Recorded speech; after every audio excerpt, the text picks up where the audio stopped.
Hello students, class 5 का question answer continue करेंगे हम लोग। कल 3rd तक हो चुका था, ठीक है। चैप्टर का नाम आप लोग कमेंट करके बताइए मुझे। तब तक 4 नंबर क्वेश्चन देखिए। What was a guild, what was it's main purpose. Guilds क्या होते थे और उनका उद्देश्य क्या होता था, मुख्य उद्देश्य क्या होता था। आंसर देखिए।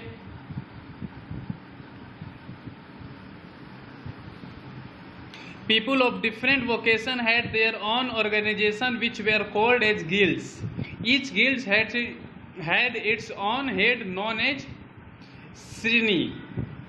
यानी कि जो अलग अलग वोकेशन के लोग थे वो अपना एक ऑर्गेनाइजेशन, एक संस्था बनाते थे ताकि वो अपने लोगों के लिए काम कर सके, भलाई के लिए काम कर सके, जिसे गिल्ड के नाम से जाना जाता था। उस ऑर्गेनाइजेशन को गिल्ड्स कहा जाता था और हर गिल्ड्स में had its own head known as सिरनी। और हर गिल्ड्स का एक मुखिया होते थे, मेन हेड होते थे, जिन्हें सिरनी कहा जाता था, ठीक है। 5 नंबर देखते हैं। मेंशन एनी 2 अचीवमेंट्स ऑफ अजात शत्रु। अजात शत्रु के 2 अचीवमेंट कौन कौन से थे, तो यहां देखिए। द 2 अचीवमेंट्स ऑफ अजात शत्रु वेयर फॉलोइंग, निम्नलिखित थे। पहला, he annexed Kosala, Kashi and Vaishali and extended his empire. He annexed means कब्जा कर लेना, हड़प लेना। उन्होंने कोसाला, काशी और वैशाली पर कब्जा किया और extended his empire, अपने साम्राज्य को बढ़ाया। और सेकेंड अचीवमेंट था, he built a fortress to keep a watch over Licchavi ruler to the north of river Ganga. और उन्होंने कई किलों का निर्माण कराया, कई सारे किले बनवाए, जिससे कि वो लिच्छवी के जो शासक थे गंगा नदी के उत्तर में, उन पे नजर रख सके, ठीक है। 6 नंबर क्वेश्चन देखते हैं। Highlight any 4 features of gana संघास और Republic that existed in 600 to 100 BCE। जो गाना संघास होते थे, जो रिपब्लिक होते थे, उनके 4 विशेषताओं के बारे में बताना है। आंसर देखिए। The 4 feature of gana sanghas were following. The ruler were chosen by the people of the kingdom. वहाँ के जो शासक थे वो लोगों के द्वारा चुने जाते थे, उस साम्राज्य के लोगों के द्वारा। सेकेंड फीचर है, the office of the ruler was not hereditary. और जो रूलर होते थे वो हेरिडेटरी नहीं होते थे, यानी वंश के आधार पर नहीं होते थे। ये नहीं होता था कि राजा का बेटा ही राजा बनेगा। थर्ड था, there was an assembly in each republic. और हर रिपब्लिक में एक असेंबली होता था जो नियम बनाते थे, मंत्रियों को चुनते थे। और 4 नंबर, द राजा और किंग वाज इट्स हेड। और गाना संघास जो होते थे उसके जो मुखिया होते थे वो राजा होते थे, ठीक है। 7 नंबर देखते हैं। How did Magadha emerge as the most powerful mahajanapada, explain.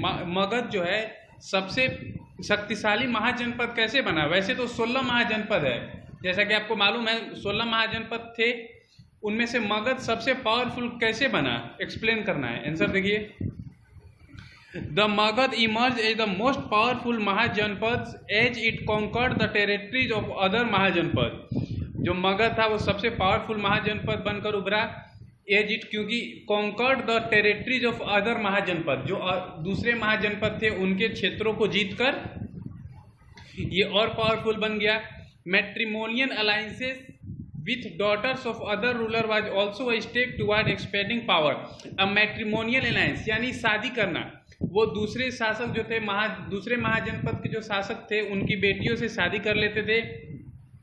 और इससे क्या होता था, उनका क्षेत्र भी इन्हीं के पास आ जाता था और इनका जो पावर है वो एक्सपेंड हो जाता था और बढ़ जाता था। All mahajanapada later became parts of Magadha empire. और सारे जो महाजनपद थे बाद में मगध साम्राज्य के भाग बन गए, पार्ट्स बन गए, ठीक है। 8 नंबर देखिए। क्वेश्चन पहले देखते हैं 8 का। What was the socio economic condition of the people under the Magadh rulers. जो मगध शासक थे उनके अंडर में जो लोग थे उनके सामाजिक और आर्थिक स्थिति कैसी थी। आंसर देखते हैं।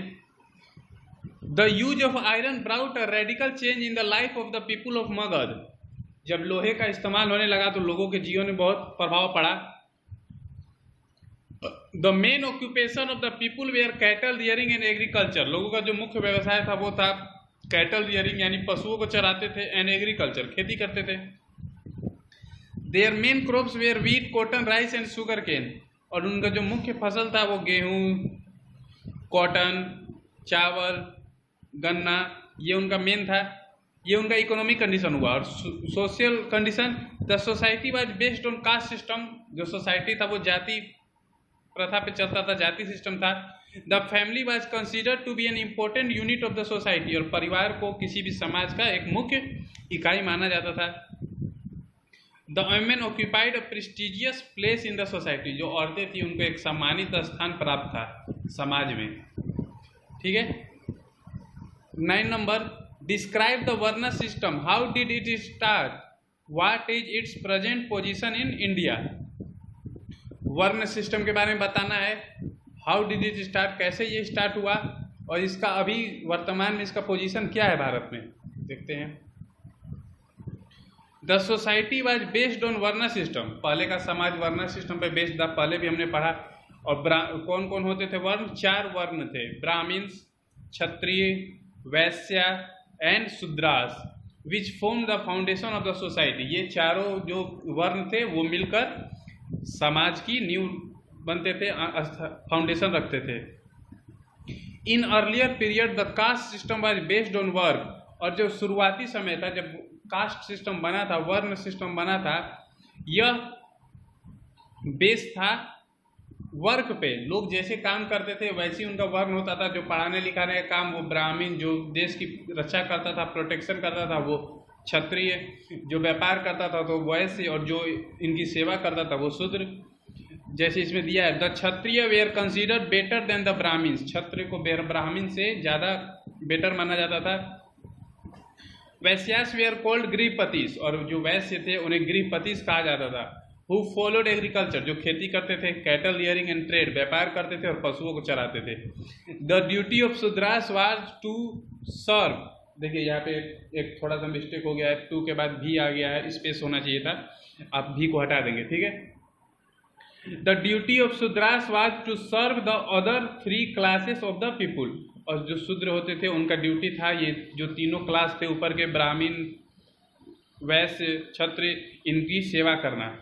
और इन प्रेजेंट टाइम और वर्तमान समय में वर्ण system is based on birth. अब वर्ण सिस्टम क्या हो गया? बर्थ पे बेस हो गया। यानी कि आप जिनके घर जन्म लेंगे, ब्राह्मण के घर जन्म लिए तो ब्राह्मण बन गए, क्षत्रिय के घर जन्म लिए तो क्षत्रिय बन गए, वैसे हो गया है वर्तमान समय में। It is become hereditary. अब ये हेरिडेटरी हो गया है, वही वंश के आधार पर हो गया है। द रिगिडिटी ऑफ वर्ण सिस्टम ऑल्सो इंक्रीज। और जो रिगिडिटी था, कठोरता था वर्ण सिस्टम का, वो भी काफ़ी बढ़ गया है। ठीक है।